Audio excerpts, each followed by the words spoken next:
Takže čus, ja vás dneska vítam u strašne malinkého videjka. Možno to bude vedieť každý, ale ja to natočím. Je to, ako používať... Počkajte. Áno, to bolo. Camtasia... Nie. Camtasia Recorder 8. Je to na natáčanie, takže toto. Cez to teraz natáčam. Je to ako... Cez Frapsi ja to nenatáčam, lebo už teraz som sa rozhodol cez toto. Podľa mňa toto je ako začiatočnícky, ale ako predako, no ideme na vysvetľovanie.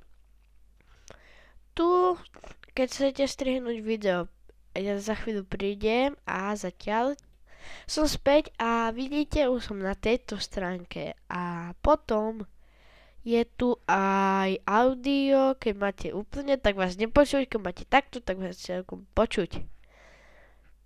Toto už asi na nič, ani toto, to už iba také, kapture to nič. Keď natočíte videjko, no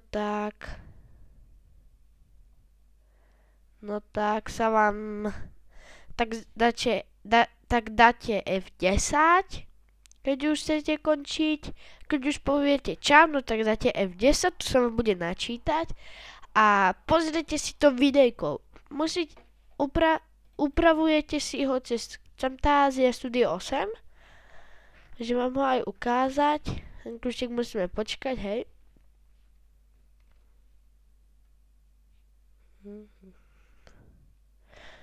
Ja tam dokončiť, ja neviem, lebo ja to tak mám a idem točiť teraz na tomto videjku Minecraft. Tu sa vám zjaví potom vaše videjko, tu si musíte upraviť týmito, vidíte, tu si môžete šipku dať, že tam mám GTA San Andreas alebo čo.